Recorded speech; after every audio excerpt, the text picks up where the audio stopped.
The Philosopher's Stone is a legendary substance in alchemy, purportedly capable of transmuting base metals, like lead, into gold and bestowing eternal life through an elixir of life.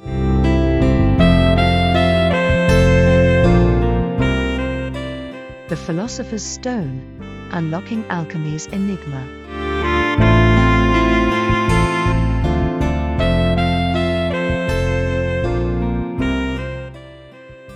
Welcome back to Philosophy Examined, the channel where we dive deep into the sea of wisdom, teasing out pearls of insight.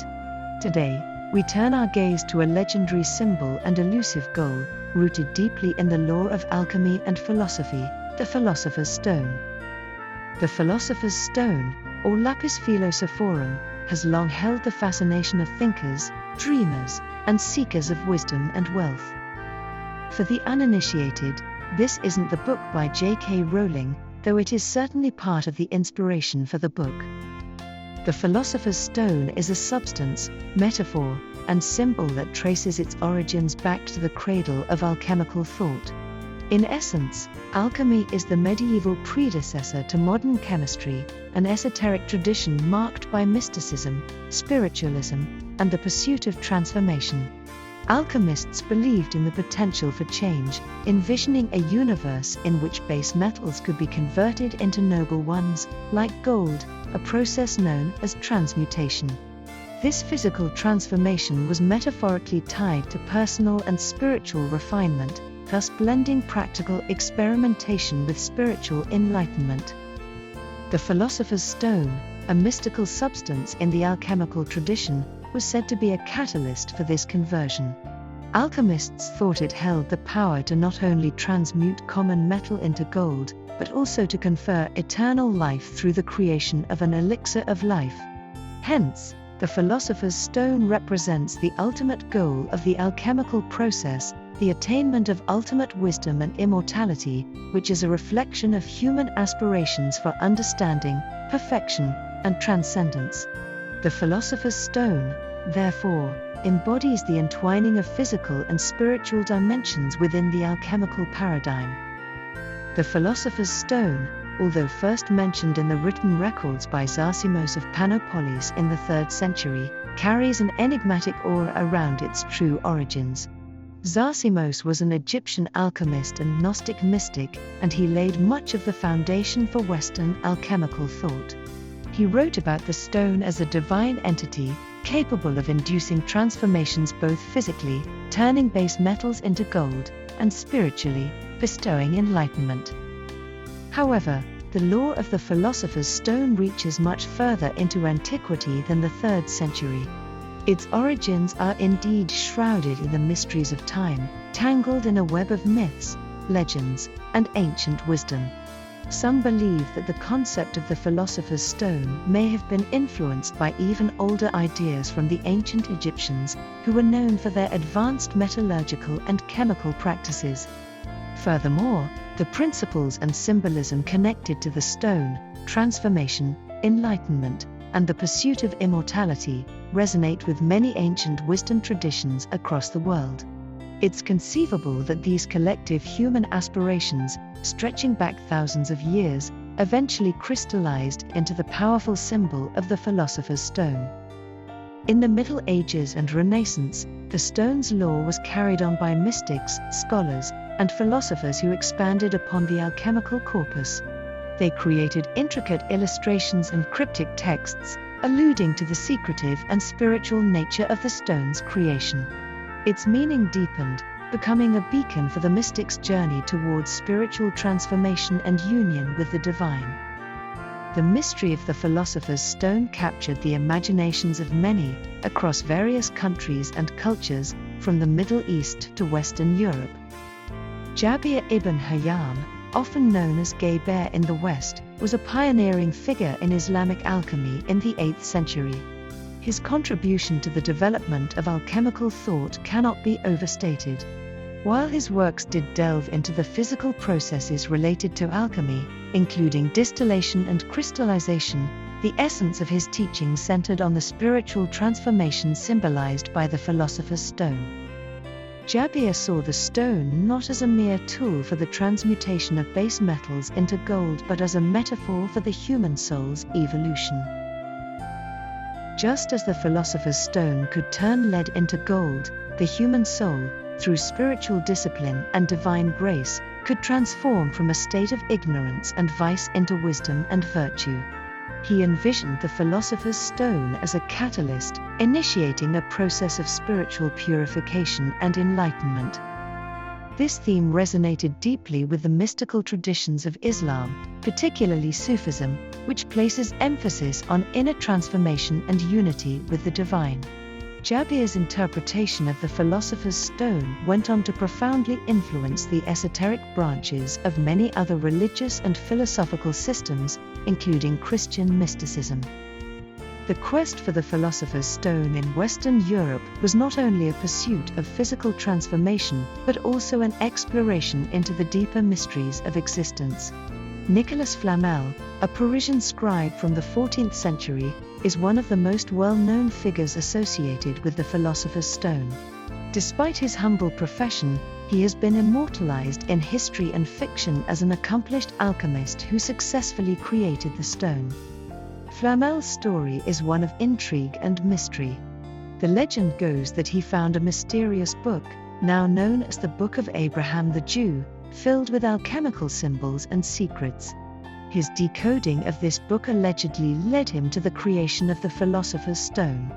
But more than this, his search for the stone was indicative of a deeply spiritual journey.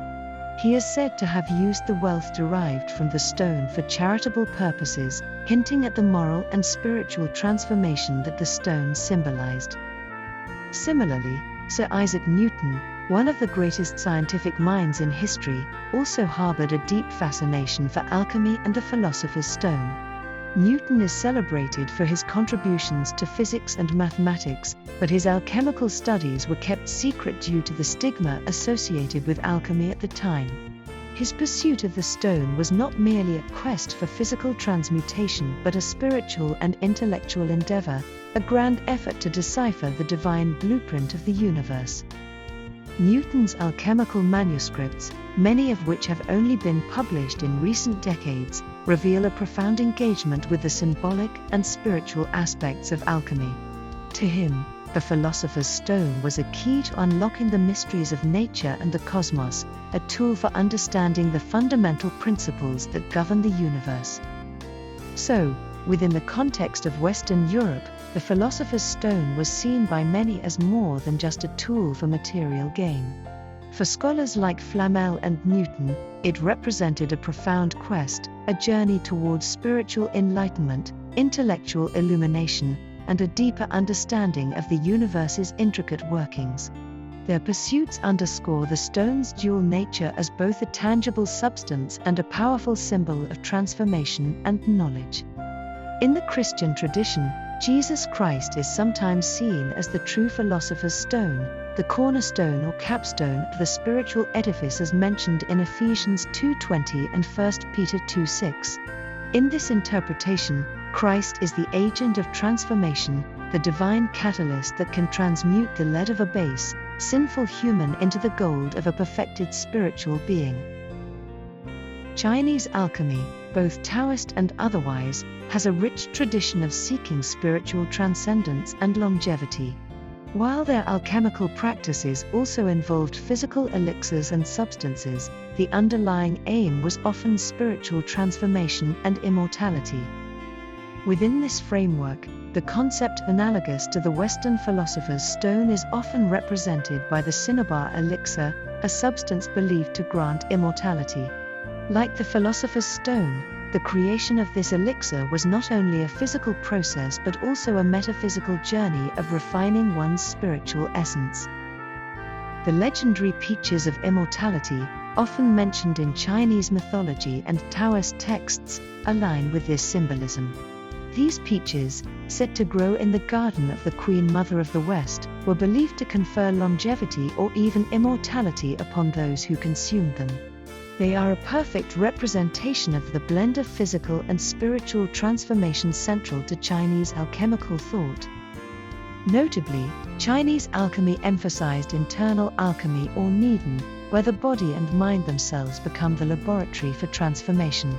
The philosopher's stone's equivalent in this tradition might be seen as the cultivation of the golden elixir or golden pill within oneself, achieved through practices such as meditation, breath control, and energy circulation. Thus, in Chinese alchemy, the pursuit of the philosopher's stone, in its various forms, symbolizes not just the attainment of physical immortality but also the perfection of the self, a return to the Tao, the primordial unity that underlies the cosmos. This is not unlike the Western alchemists' pursuit of divine wisdom and unity with the universe, demonstrating a fascinating parallel between the East and West in their interpretation of the stone.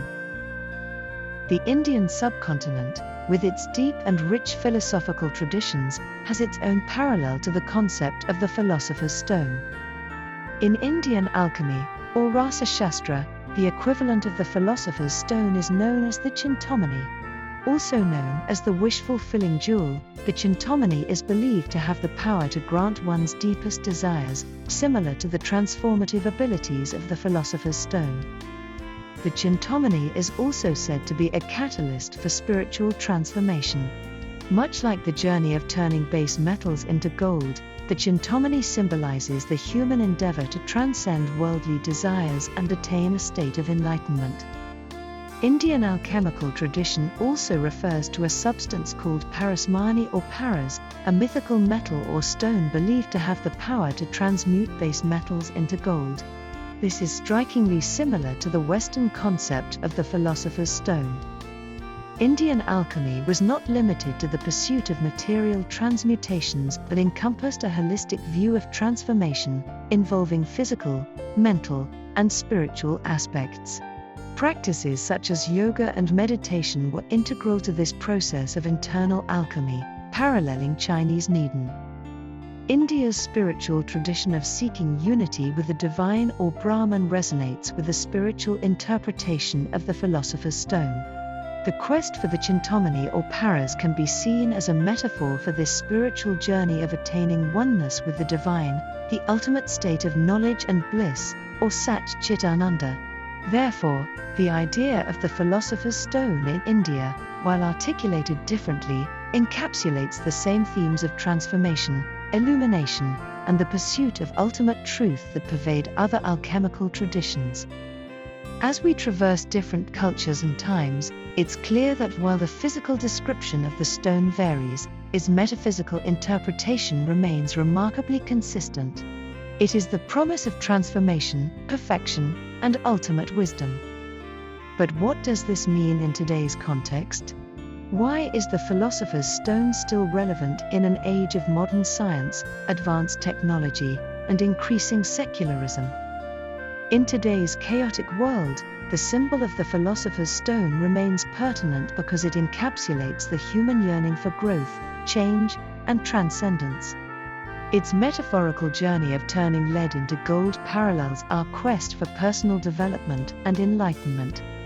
Contemporary psychology, for instance, borrows from the philosopher's stone's alchemical symbolism.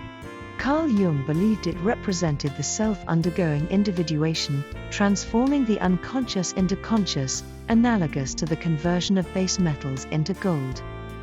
Beyond Carl Jung, his contemporary and one-time friend Sigmund Freud, though less directly, engaged with the symbolism of alchemy.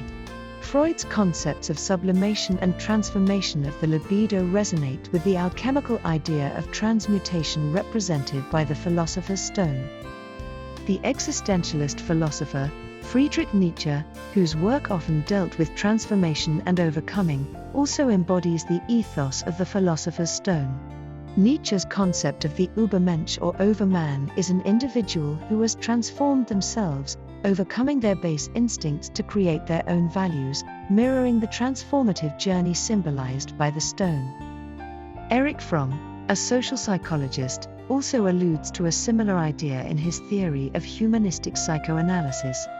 from emphasized the need for individuals to transform their character and consciousness to attain self-realization and psychological health, a notion echoing the process symbolized by the philosopher's stone. In contemporary cognitive science, the metaphor of the philosopher's stone is seen in the transformative power of neuroplasticity, the brain's ability to rewire itself and transform throughout an individual's life.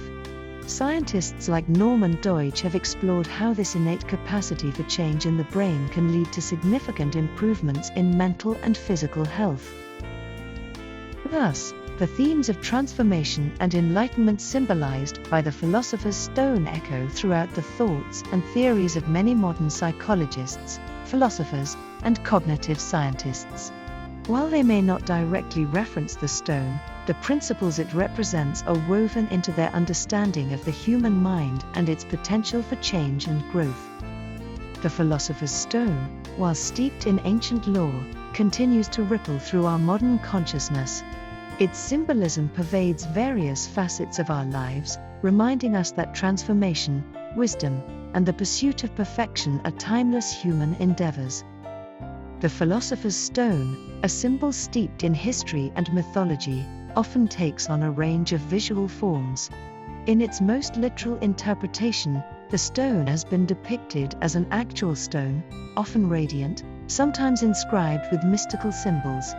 However, the visual representation can vary greatly due to the different cultural contexts and philosophical interpretations of the stone.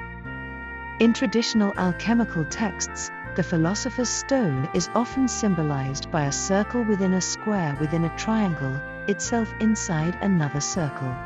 This represents the four elements of earth, the square, fire, the triangle, and heaven, the outer circle, with the innermost circle representing the philosopher's stone. This layered diagram was thought to map the process of transmutation and the unity of matter and spirit. Another alchemical symbol for the philosopher's stone is the Ouroboros, the serpent or dragon eating its own tail. This ancient symbol represents the cyclic nature of the universe, creation out of destruction, life out of death. The Ouroboros is a fitting symbol for the philosopher's stone, embodying the concept of endless creation and the eternal cycle of life and death, which alchemists sought to transcend. In modern usage, these symbols and others associated with the philosopher's stone continue to be used, particularly in body art. People who choose these symbols for tattoos often do so because they identify with the stone's underlying themes of transformation, self-improvement, and the pursuit of wisdom. However, it's important to note that any symbol's meaning can change depending on personal interpretation, cultural context, and individual experience. What the philosopher's stone symbolizes for one person might differ significantly from what it symbolizes for another. As with the stone itself, the beauty of these symbols often lies in their complexity and the depth of their interpretations. Whether you are a philosopher, psychologist, environmentalist, entrepreneur, or someone on a personal quest, the philosopher's stone serves as a potent reminder of our potential for transformation, our pursuit of wisdom, and the hope for a brighter, golden future. As we wrap up, remember that the quest for the philosopher's stone is ultimately a quest for understanding ourselves and the universe around us. While the stone might not physically exist, its metaphorical existence continues to inspire, guide, and provoke thought. And who knows, perhaps somewhere out there, there's actually a literal stone waiting to be found. Thank you for joining us on this exploration of the philosopher's stone. If you've enjoyed this journey, don't forget to hit the like button, subscribe, and ring the bell for more insights from Philosophy Examined.